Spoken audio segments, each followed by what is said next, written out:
Hey ladies and gents, Jed Bratt here with the Real Estate Jedi of Big Block Realty. In this video, we're going to give you your month of July 2019 San Diego County real estate market update. As always, we're going to go over some San Diego housing numbers as well as some broader economic stats and things such as interest rates in the national market and seeing how that's impacting real estate. And if you haven't already, be sure to subscribe to our YouTube channel and hit the little bell button so you're the first to know about these market reports as soon as they come out. And if you find any value in this, if you like it, if you like me, or if you just think I'm a nice guy, if you'd please hit that like button and also share this video with anybody else who you think might find value in it.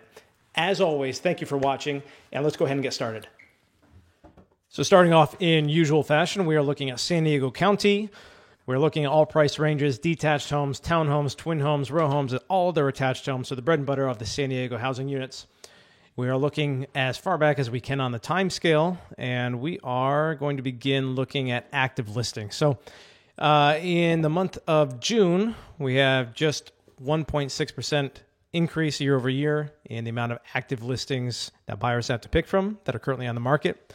Number of new listings was down 10.7% year over year. And as you recall, around this time last year was when we really started ramping up a lot of excess inventory, and a lot fewer homes were going off the market, and that was all sort of going hand in hand with the drastic increase in interest rates. So it's not necessarily incredible that we have a 10.7% decrease in that, but nonetheless, you can see that that's going to contribute to lower inventory in the coming months. Pending sales up just over 0.5%, and sold listings are down 15.2%. So fewer properties coming off the market and actually getting sold from this time last year, which is an interesting thing.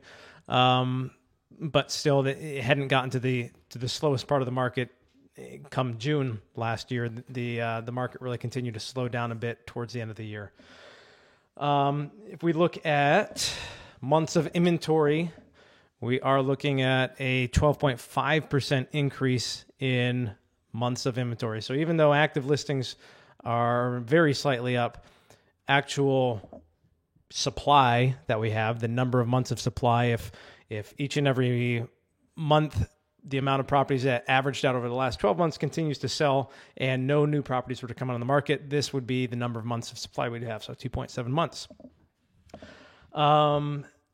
Let's also take a peek at dollar volume just for reference. Not that this has any particular influence on anything, but it is interesting to look at. So we're down 14.8% year over year in volume of sales.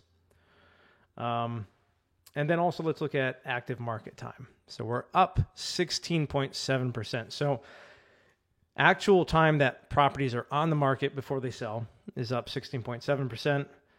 Months of inventory is up 12.5%. Sold listings are down 15%. And dollar volume is down. So could this point to more inventory or slower sales in the coming months? Possibly, but there's some more good stuff going on with interest rates, at least if you're a home buyer or a seller. The 30-year fixed rate mortgages, as we can see, we are still at some of the lowest rates we've been in about 2 years. Last time we were this low, well, we were close to this in 2017, but prior to that, it's been 2016. It's been many years since we've seen rates where we currently are. And actually, an interesting thing is the Fed is still, regardless of the higher than expected job report for June, the Fed is actually still planning on moving forward with a rate cut in the coming days or weeks. And the expected rate cut's going to be, experts are expecting around 25 basis points. So in other words, a quarter of a point. A few people are thinking maybe half or 50 basis points, but I think that's probably unlikely based on what everybody's saying and the arguments for dropping rates in the first place. But nonetheless, lower interest rates, of course, are going to stimulate the housing market, whether to a drastic degree or not, even if the Fed drops their rates a quarter of a point, it doesn't mean that we're going to immediately feel a quarter point drop in mortgage rates. In fact, mortgage rates aren't always directly correlated and tied to the federal funds rate, but nonetheless, it usually is going to be an underlying factor that will kind of remove that floor, allowing rates to go down when the market dictates that. Next thing up, let's take a look at, we were talking about inventory. Another interesting thing I think I might have brought up before is the bill SB 13, and this basically would limit the regulations and the hurdles for building ADUs, or additional dwelling units, in San Diego County, actually across California. And the bill just had another movement forward on July 1st, I believe it was. And so that bill is making progress. Of course, it has to pass all stages of the bill passage, but we shall see. Something that would make it easier for homeowners with available land or room to expand their current dwelling unit to add an additional unit could definitely help the inventory challenge that we've been seeing in San Diego County and across California. And the easier they can make that, including lowering fees on permits and things of that nature, would certainly, you would think, have a positive impact overall for the state of the housing market. Now, until the bill is passed, who's to say what's going to actually happen? But there's been a lot of good spotlight on this bill, and I think that if it moves forward in the direction that it's with the same momentum that it has been, it could be a good thing for the San Diego housing market, at least in easing the shortage of inventory.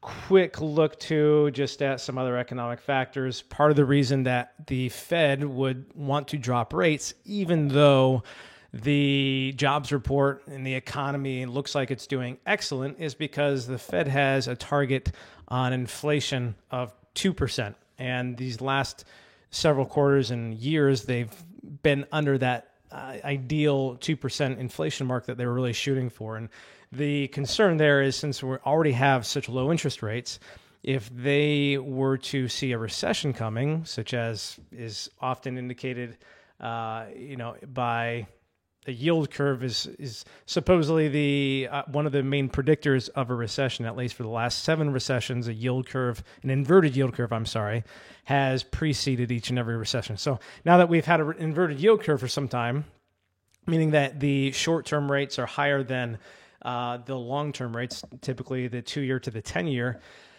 then that really leaves, if there is to be a recession, then that really leaves very little room for the Fed to drop interest rates to spur the economy. So I think what they're trying to do is have a preemptive impact on the market overall and say, hey, even though we only have a few percentage points we could in theory drop these to before we hit zero, like we were for almost 10 years straight,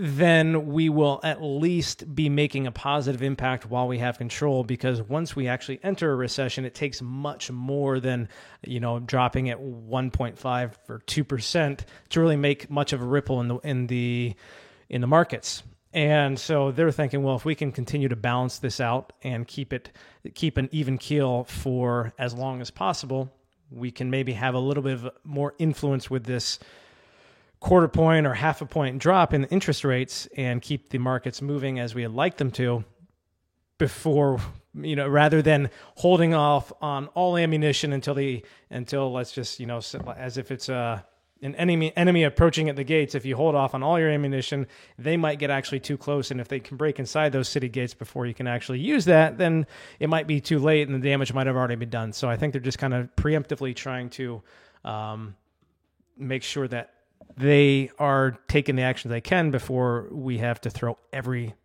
tool we have in the box at the issue. So anyway, a little bit of rambling there, so I apologize. But nonetheless, that's just a train of thought that I have and that I've been hearing some leading economists use regarding the situation.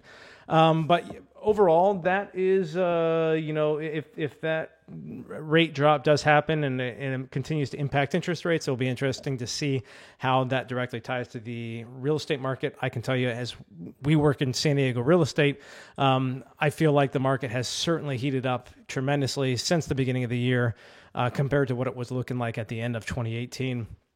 And I think that's in due part to the lower interest rates. And if those rates continue to drop further, it's kind of hard as a home buyer or seller even to get excited, because a seller that might sell and buy another property, it's kind of hard to not get excited about looking at how much money you could possibly be saving, at a 3.25% interest rate as opposed to a 4.25 or a 4.5 or even closer to a 5 like we were seeing this time last year. So some interesting things to keep in mind. Of course, the government's going to do everything they can probably to keep everything on the same sort of track as we've been seeing. Nobody wants a recession just prior to election year or during election year. So we'll see what sort of regulations and what sort of changes they have on the market, such as dropping rates further. But that is, that's where we currently are. So anyway, once again, that is your month of June, or rather month of July 2019 San Diego County real estate market update. If you have any questions, always feel free to reach out to us. If this has been at all informative to you, don't forget to hit that subscribe button and share it with anybody else who you think might find value in this. As always, thanks for watching, and I'll see you in the next video.